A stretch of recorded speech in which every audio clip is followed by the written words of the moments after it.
우리 옆에 있는 분들 한번 격려하십니다. 모든 것이 하나님의 은혜입니다. 제가 미국 온 게 가만 계산을 해보니까 한 26년쯤 된 것 같아요. 한 26년쯤. 미국 와서 제일 놀란 거는 슈퍼마켓 갔더니 엄청 커가지고, 한국도 컸지만 엄청 커서 가보니까 거기에 한국 슈퍼마켓은 그렇지가 않은데 이게 공산품도 팔고 뭐 전자기계도 팔고 그렇더라고요. 그래서 이제 그때 마땅히 찰 시계가 없어서 시계를 하나 샀습니다. 얼마나 싼지, 메이드 인 차이나 5불인지 7불인지 주고 샀습니다. 5불인지 7불인지. 시계도 멋있게 생겨갖고요. 그 이제 차고 있다가 제가 뉴욕 와서 이제 이사를 와서 사는 동안에 이게 이제 약이 떨어졌습니다. 배터리가. 그래서 지금 플러싱에 가면은 루즈벨트하고 메인하고 만나는 거기에 메이시가 있습니다. 메이시. 그래도 시계를 메이시에 가가지고 배터리를 갈라고 가서 이제 쓱 내밀고 배터리 가는데 얼마냐 그랬더니 10불을 달라 그래요. 아니 5불인지 7불 주고 샀는 시계를 10분 주고 가려니까 그렇게 갈면 되지. 근데 기분이 이상해요. 그래서 됐다 그러고는 가져와서 제가 이제 뜯어보니까 이거 억지로 뜯으니까 뒤가 뜯기더라고. 보니까 배터리가 이렇게 있어서 그걸 이제 가게 가서 배터리를 하나 샀습니다. 이제 그때부터 문제라. 뜯는 거는 뜯었는데 이게 조립이 안 되더라고. 시계 마음대로 뜯지 마세요. 시계. 그래서 가만 궁리하다가 이러면 되겠다 싶어서 배터리를 넣고 뒤 뚜껑을, 앞에는 유리잖아요. 뚜껑을 갖다 대고 큰 타월을 갖다가 이렇게 대고 벤치를 갖다가 이렇게 해서 이제 그걸 이제 누릅니다. 어떻게 될게요? 그날 이후로 저는 그 시계를 본 적이 없습니다. 예, 다 망가져가지고. 제가 이 말씀 왜 드리나 하면, 제가 왜 그 시계를 벤치를 가지고 이렇게 했어요? 왜 이렇게 했겠어요? 그 귀한 시계 아닙니다. 만약 이게 롤렉스 같았으면 절대로 저 그렇게 하지 않습니다. 오메가라도 그렇게 하지 않습니다. 귀하지 않으니까 그냥 이렇게 막 또 없어져도 되니까 그냥 막 이렇게 했습니다. 오늘 우리가 성경 말씀을 보시면요, 진짜로 잊어버려서는 안 되는 성경 말씀이 있습니다. 진짜로 귀중합니다. 그냥 막 대해서는 안 되는 그런 성경 말씀이 있는데, 우리 긴 시간은 아니지만 짧은 시간 우리 한번 보도록 하겠습니다. 니고데모라는 사람이 등장합니다. 니고데모 다 알아. 그 얘기예요. 한번 보십니다. 요한복음 3장. 바리새인 중에 니고데모라 하는 사람이 있으니 유대인의 관원이라. 이 사람이 찾아왔어요. 바리새인이 예수님을 찾아온다는 것은 성경 말씀을 보면 말이 안 되는 겁니다. 왜냐하면 예수님을 가장 격렬하게 반대하고 예수님을 가장 싫어했던 사람이 누굽니까? 바리새인입니다. 이 사람이 밤에 찾아왔습니다. 왜 밤에 왔습니까? 학자들마다 해석이 많습니다. 낮에 오려니까 부끄러워서 그랬다. 밤 시간이 랍비들이 서로 대화하는 시간이다. 뭐 여러 가지가 있는데 하여튼하고 그냥 밤이 편해서 왔어요. 이 사람 밤이 왔어요. 그런 거 의미를 크게 둘 거 없습니다. 그래서 바리새인 중에 니고데모라 하는 사람이 있으니 이 사람은 유대인의 관원입니다. 관원이라는 것은 굉장히 높은 사람이에요. 지금으로 치면 한국이나 미국으로 치면 국회가 있잖아요. 그 국회의원에 해당됩니다. 당시에는 산헤드린이라 그래서 이스라엘의 모든 정치, 모든 것들을 담당하는 그런 기관이 있었는데 거기에 일원입니다. 그분이 예수님 찾아와서 2절 이렇게 이야기합니다. 그가 밤에 예수께 와서 가로되, 다 같이 읽습니다. 랍비여, 우리가 당신은 하나님께로서 오신 선생인 줄 아나이다. 하나님이 함께 하시지 아니하시면 당신의 행하시는 이 표적을 아무라도 할 수 없음이니이다. 아멘. 이걸 요약하면 이렇습니다. 당신은 분명히 하나님께서 보낸 분이 맞네요. 왜냐하면 당신이 하는 표적을 보니까 어느 누구도 흉내낼 수 없고 어느 누구도 할 수 없는 그런 표적들을 행하고 있습니다.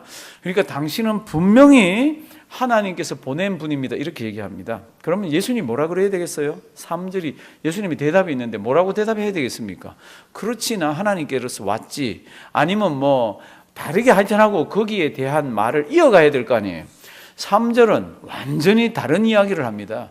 예수님께서 이런 이야기를 하는 거하고는 완전히 동떨어진 이야기를 합니다. 왜 예수님께서 이렇게 다른 이야기를 하십니까? 지금 아까 성경 읽으면서 성경 찾아놓으셨는데 우리 2장, 우리 3장 1절부터 보지만 2장 25절 말씀에 보면은 예수님은 사람을 의지를 하지 않았습니다. 그 이유가 뭡니까? 2장 25절 또 친히 사람의 속에 있는 것을 어떻게 해요? 아심으로. 오늘 저는 이제 찬양대 찬양할 때는 가사를 귀 기울여 듣습니다. 너무너무 이제 준비하고 이렇게 해서 좋은데 가사가 있어야 되잖아요. 오늘 가사가 뭐예요? 주님이 우리를 다 아시기 때문에 우리가 전적으로 주님을 의지합니다. 그 가사 내용이 들어 있습니다. 주님이 우리를 다 아신다고. 맞죠? 그거 있죠. 예, 끄떡끄떡 하시는 거 보면 제대로 부른 분들이잖아요. 예. 그러니까 주님은 우리를 다 아십니다. 이제 여기서 이제 한번 보시면 니고데모라는 사람이 밤에 찾아왔습니다. 아주 고관 대작입니다. 와서 이 사람은 바리새인인데 찾아올 사람이 아닌데 찾아와서 당신 하나님께로서 온 분이 맞습니다. 가만 보니까 당신이 하는 miraculous sign들을 보니까 이건 하나님께서 하게 안 하면은 할 수가 없는 것들입니다. 그러니까 당신은 진짜로 하나님이 보낸 사람입니다. 이렇게 얘기를 합니다. 그러면 그 다음에 3절에 뭐라 그래야 됩니까? 뭐라고 그래야 되는데 3절에 다르게 얘기하세요. 이제 3절 예수께서 대답하여 가라사대 그래 나 하늘에서 온 사람이야 하나님이 보낸 사람이야 이렇게 안 하고 대답하여 가라사대 어떻게 해요? 진실로 진실로 내게 이르노니 사람이 거듭나지 아니하면 무엇을요? 하나님 나라를 볼 수 없느니라. 하여튼하고 희한한 말씀을 하세요. 왜 이 희한한 말씀을 합니까? 우리 조금 전에 우리 주님은 사람의 속에 있는 걸 모든 거 다 안다 그랬잖아요. 제 속도 아시고 여기 계신 분도 아시고 오늘 장애인 친구 속도 우리 주님은 다 아십니다. 다 아시는 주님이 당신은 하나님이 보낸 사람입니다. 이렇게 얘기할 때 내가 너한테 진실로 진실로 얘기하는데 사람이 거듭나지 아니하면 하나님 나라를 볼 수 없어. 이렇게 얘기를 합니다. 이게 무슨 이야기입니까? 우리 주님은 아시는 거죠. 이 니고데모라는 사람 마음 속에 뭐 때문에 찾아왔는지 하나님의 나라에 대해서 묻고 싶어서 찾아온 겁니다. 하나님 나라가 뭡니까? 구약에서부터 쭉 이렇게 예언되어 내려오던 메시아 나라가 있습니다. 메시아가 이 땅에 오시면 그분이 다니엘 7장을 중심으로 해서 그분은 아주 빛난 옷을 입고 있고 그분이 와서 이 나라를 다스리면은 하나님의 백성들은 하나님 아버지 앞에서 눈에 보이는 그런 어마어마한 나라를 이룰 거라고. 그런데 유대인들은 지금 현재 이 성경이 기록되고 있을 때는 어떻게 하고 있습니까? 로마의 속국입니다. 얼마나 어려운지 몰라요. 예배 드리기도 쉽지가 않아요. 그러니까 이 사람들 마음속에 기다림이 있습니다. 무슨 기다림이 있습니까? 하나님 그분을 빨리 보내주셔가지고 그분이 빨리 우리나라를 회복하게 해주시고 그분이 와서 세우는 나라에 대한 기다림이 있고 참 나라에 대한 하나님 아버지 앞에 간절함이 있습니다. 그러니까 그 간절함을 가지고 당신이 그분 아닙니까? 그러기 위해서 찾아온 거예요. 그런데 이야기 시작은 지금 하나님 나라로 안 했습니다. 그런데 우리 주님은 이 사람이 속을 다 아시기 때문에 뭐라 그럽니까? 진실로 진실로 내가 네게 이르노니 사람이 거듭나지 아니하면 뭐요? 하나님 나라. 성도 여러분들 요 성경 말씀 보면은 이런 말씀이 있습니다. 예수께서 대답하여 가라사대 뭐라고요? 진실로 진실로. 요 진실로 진실로가 헬라 말로 그리스 말로 뭘까요? 여기 진실로 진실로. 우리 다 아는 말이에요. 아멘 아멘이라는 말입니다. 아멘 아멘. 예수님이 굉장히 중요한 말씀을 하실 때는 진실로 한 번만 얘기 안 하고 진실로 진실로 이렇게 표현했다라고 요한은 성경을 쓰고 있습니다. 요한복음에 보시면은 아멘 아멘 이러면서 진실로 진실로라는 말이 25번이 나옵니다. 집에 가셔서 성경을 이렇게 컴퓨터로 찾고 그 인공지능 그놈의 도움을 받아가지고 성경에다가 진실로 진실로 요한복음에 몇 번 나오는지를 따닥 치면요. 요놈이 1초도 안 걸려가지고 쫙 그리고 25번 그리고 25개 성경 구절을 쫙 내줍니다. 저는 찾아가지고 들어왔습니다. 이렇게 25개. 아, 그놈 보통 아니에요. 그놈 보통 아니에요. 때로는 필요한 놈입니다. 그러면 예수님께서 진실로 진실로 마태마가 누가복음에는 2번을 안 씁니다. 그냥 한 번 진실로 뭐 이렇게 돼 있지만 요한복음에 나오는 진실로 진실로라는 말은 말을 시작하면서 나오는 건 없습니다. 이렇게 대화를 하는 중간에 아주 중요하거나 진짜로 이거는 꼭 알아야 되는 것들이 있을 때는 예수님께서 진실로 진실로 내가 이렇게 하면서 표현을 합니다. 저랑 따라 하십니다. 진실로 진실로 아멘 아멘. 네, 이렇게 했습니다. 아멘 아멘. 우리 아멘 하잖아요. 이렇게 하면서 뒤에 중요한 이야기를 합니다. 지금부터 귀를 쫑긋 하시고 한번 보셔야 됩니다. 진실로 진실로 내게 이르노니 사람이 어떻게 해요? 거듭나지 아니하면.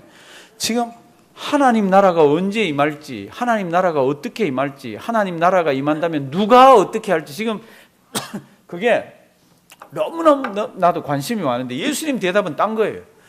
정말로 중요하다. 사람이 어떻게 해요? 거듭나지 아니하면. 거듭나는 게 뭐예요? 저는 이 성경 번역 아주 불만이 많습니다. 왜 불만이 많습니까? 이거를 거듭나다라고 표현을 해서 성경을 읽는 사람들이 실감이 나질 않습니다. 이거는 이렇게 번역돼야 됩니다. 진실로 내게 이르노니 사람이 다시 태어나지 아니하면, 이렇게 번역해야 돼요. 똑같은 말이에요. 그런데 거듭나다고 이렇게 표현하면 사람들 그냥 그거 뭐 이렇게 생각하고 넘어갑니다. 그런데 사람이 다시 태어나지 아니하면, 그러면 듣는 사람이 생각이 바뀝니다. 뭐? 어떻게 다시 태어나? 그래서 이제 지금 니고데모하고 예수님하고 대화를 하는 중에 사람이 다시 태어나야 하나님 나라를 본다 그러니까 그 다음 성경 구절이, 아니 사람이 이 땅에 와서 살면서 어떻게 엄마 뱃속에 쑥 들어갔다가 어떻게 다시 태어납니까? 이렇게 얘기를 합니다. 그런데 이걸 거듭나다라고 표현하면 그런 감각이나 이런 게 싹 없어집니다. 그러니까 이 3장 3절은 읽으실 때 예수께서 대답하여 가라사대 아멘 아멘 진실로 내게 이르노니 사람이 다시 태어나지 아니하면, 이렇게 고쳐서 성경을 읽으셔야 돼요. 새로 나온 번역도 그렇게 번역을 안 했습니다. 그냥 거듭나다라고 이렇게 되어 있습니다. 사람이 다시 태어나지 아니하면 하나님 나라를 볼 수 없다라고 이렇게 얘기합니다. 그러면 다시 태어나는 게 뭔가가 이제 퀘스천 마크잖아요. 근데 이 니고데모는 배운 사람이에요. 그래서 그 말 중에서 다시 태어난다는 것을 가지고 예수님하고 대화를 다시 시작을 합니다. 4절. 니고데모가 가로되 사람이 늙으면 어떻게 날 수, 다시 엄마 뱃속에 들어갔다가 어떻게 나냐는 겁니다. 두 번째 모태에 들어갔다가 날 수 있습니까? 있습나이까? 이렇게 예수님께 질문을 합니다. 말이 안 되는 거죠. 어떻게 사람이 다시 태어납니까? 엄마 뱃속에 들어갔다가. 우리 주님은 지금 이제 다른 얘기를 시작하시죠. 그렇죠? 그게 뭡니까? 그게 이제 5절 말씀에 이렇습니다. 우리 5절 큰 소리로 다 같이 한번 읽으십니다. 예수께서 대답하시되 진실로 내게 이르노니 사람이 물과 성령으로 나지 아니하면 하나님 나라에 들어갈 수 없느니라. 아멘. 다시 태어난다는 게 뭡니까? 엄마 뱃속에는 분명히 들어갈 수가 없는 건데 우리 주님은 이렇게 얘기합니다. 다시 태어난다는 것은 물과 성령으로 태어나는 거다. 그 설명은 다시 한번 보고요. 물과 성령으로 태어나는 건데, 그렇게 물과 성령으로 거듭나지 아니하면, 다시 태어나지 아니하면 그 사람은 하나님 나라에 어떻게 해요? 들어갈 수 없다라고 얘기합니다. 아까 하나님 나라를 볼 수 없다는 것과 같은 뜻이에요. 그 아까 3절에 하나님의 나라를 볼 수 없다 그럴 때 그 볼 수 없다는, 보는 것은 그냥 이렇게 보는 게 아닙니다. 경험하거나 인식하거나 들어가 살거나 이런 그 의미를 가지고 있습니다. 그러니까 지금 사람이 물과 성령으로 거듭나 다시 태어나지 아니하면 하나님 나라에 어떻게 해요? 들어갈 수 없느니라. 이제 문제가 생깁니다. 그러면 다시 태어난다 그러는데 물과 성령이 뭡니까? 어떻게 해서 물로 성령으로 태어납니까? 성도 여러분들, 성령으로 태어나는 건 압니다. 왜냐하면 성령 하나님은 이제 성부, 성자, 성령 하나님이시잖아요. 이분은 인격체를 가진 분이라 참 천지를 창조할 때도 계셨고 인류가 지금까지 오는 동안에 역사에 간섭하셔서 함께 하나님의 백성들을 인도하시는 분입니다. 그분이 내가 저를 구원시켜야 되겠다 그러면 성령 하나님이 가셔서 마음속에 깨달음을 주시고 마음속에 예수 믿는 믿음을 주십니다. 이게 우리의 믿음이고 우리의 성경관이잖아요. 그러면 물로 거듭난다는 게 뭡니까? 목욕탕에 가서 씻는 걸 얘기합니까? 아니면 물을 뭐 어떻게 하라는 겁니까? 그럴 때 수많은 성경학자들의 해석을 보면 다 다릅니다. 한 5가지, 6가지로 다 다릅니다. 그러니까 여기 그런 거는 여기서 다른 이유가 하나도 없습니다. 단지 하나. 하나님의 백성이 되려면 구약에서는 아브라함의 자손이면 되었습니다. 신약에서는 다른 얘기를 하잖아요. 아브라함의 자손이라고 다 하나님 자녀 된다고 생각하면 큰일 난다? 그게 성경이잖아요. 그럼 어떡하라는 겁니까? 세례 요한이 이 땅에 처음 와서 막 뭐라고 외치고 다닙니다. 그리고는 예수님이 세례받고 난 뒤에 사역을 하십니다. 그 첫 마디가 뭡니까? Repent 이렇게 하죠. 회개하라. 어떻게 해요? 천국이 가까웠느니라. 그러니까 이 물이라는 거는 분명히 우리 회개하는 거하고 분명히 깊은 연관이 있습니다. 무엇인지 정확하게는 모르지만 학자들은 이렇게 얘기합니다. 여기 물은 세례라. 여기 있는 물은 말씀이라, 여기 있는 물은 진리라, 여기 있는 물은 성령이라. 해석이 다 다르다니까요. 그런데 이거건 저건 간에 제가 이렇게 볼 때는 이거는 회개와 연관이 되어 있습니다. 회개하지 않고는 하나님 나라에 들어갈 수가 없습니다. 그러니까 물과 성령으로 다시 태어나지 아니하면 하나님 나라에 들어갈 수 없다라고 얘기합니다. 그러니까 예수 믿는 믿음을 가지고 있는 사람은, 내가 정말로 예수를 믿습니다 그러는 사람은 성령님을 받은 분이잖아요. 성령 세례를 받았다고 그럽니다. 그렇게 받은 사람은 사람들 앞에서 공적으로 내가 예수 믿습니다라는 것을 어떻게 확인합니까? 세례로 확인하는 거죠. 세례할 때 물로 이렇게 담그기도 하고 물을 뿌리기도 하고 하잖아요. 그럼에도 불구하고 여기에 있는 물이 뭔지는 잘 모르겠습니다. 우리 주님은 이렇게 얘기합니다. 물과 성령으로 다시 태어나지 아니하면 하나님 나라에 들어갈 수 없다고. 그러면 물과 성령으로 거듭난다는 것을 다르게 표현하면 뭡니까? 그럴 때 집에 가셔서 3장을 쭉 읽어가시면 그 이야기들이 쭉 나오다가 3장 14절, 모세가 광야에서 뱀을 든 것 같이 인자도 들려야 하리니 15절, 이는 저를 믿는 자마다 영생을 얻게 하려 하심이라. 16절 뭐예요? 하나님이 세상을 이처럼 사랑하사 독생자를 주셨으니 이는 저를 믿는 자마다 멸망코 영생을 얻게 하려 하심이니라. 사랑하시는 성도 여러분들, 물과 성령으로 거듭나지 않고는, 다시 태어나지 않고는 하나님 나라에 들어갈 수 없다고 머리를 끙끙 내면서 그게 뭔가 그럴 때 성경은 간단하게 이렇게 대답을 줍니다. 믿음이다라고. 그러니까 믿음이 있는 사람은 물과 성령으로 다시 태어난 사람이죠. 요한복음 3장 16절 한번 주시겠습니다. 앞에 보시면 이렇게 되어 있습니다. 요한복음 3장 16절. 누가요? 하나님이. 어디를요? 세상을요. 어떻게요? 사랑해서. 누구를요? 독생자를 주셨으니 어떻게 하면 이는 저를 믿는 자마다. 그 결과는요, 멸망치 않고 무엇을요? 영생을. 이게 어느 영역에서 일어납니까? 지금 이 니고데모 같이 그냥 머릿속으로 그냥 옛날 생각을 가지고 와서 있는 사람에게는 일어나지 않는 일입니다. 이 영역이 어느 영역입니까? 믿음의 영역이라는 겁니다. 이 영역이 어디 영역입니까? 하나님께서 간섭하시는 영역이라는 겁니다.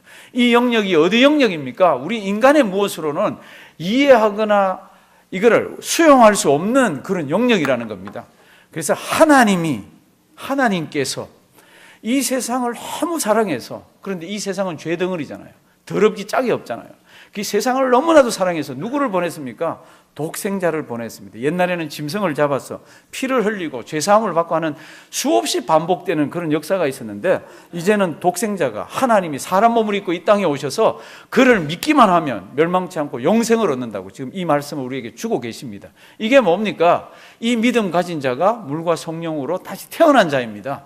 사랑하시는 성도 여러분들, 하나님의 나라는 누가 볼 수 있습니까? 믿음의 눈을 가지고 있는 사람이 볼 수 있습니다. 믿음의 눈을 가지고 그 하나님 나라를 볼 수 있는 사람이 어떤 사람입니까? 오늘 성경은 이렇게 얘기합니다. 물과 성령으로 다시 태어난 사람이다. 제가 목회를 하면서 보면요, 매주일 나옵니다. 찬양 잘합니다. 헌금도 잘합니다. 그런데 그 중에 정말 간혹 믿지 않는 사람이 있어. 내가 죽으면 어디 갈지를 전혀 모르는 사람이 있어. 죽은 뒤에 하나님 만날 거 전혀 준비 안 된 사람이 있어. 이 말씀 잘 보시길 바랍니다. 속으로 한번 질문해 보십시오. 나는 죽으면 천국에서 눈뜰 확신이 있는가? 잘 모르겠는데, 그분은 믿음이 없는 분입니다. 확실히 없는 분입니다. 그러니까 오늘 같은 이런 성경 말씀 가지고 집에 가서 고민 많이 하십시오. 하나님 살아계신다는데 왜 저는 그런 확신이 없죠? 질문하기 시작하면 성령 하나님이 도와주십니다. 누구를 통해서 깨닫게 하시든지, 아니면 그동안 자기가 교회를 다니면서 하나님께서 주신 여러 가지 자료들이 있든지 간에 예수 그리스도 외에는 천상천하에 하나님 아버지 앞에서 구원받을 존재가 없다는 것을 깨닫게 됩니다. 우리 성도님들 다 예수 믿지만은요, 혹시 우리 가운데 예수 믿지 않는 자가 있으면 물과 성령으로 다시 태어나는 역사가 있기를 바랍니다. 그 역사는 믿음의 역사입니다. 그런 믿음의 식구가 다 같이 되기를 주님의 이름으로 부탁드립니다. 하나님 감사합니다. 참 어려운 말씀 주셨는데 혹 우리 중에 깨닫지 못하는 자들이 있으면 하나님 은혜 더해 주시옵소서. 예수님의 이름으로 기도드리옵나이다. 아멘.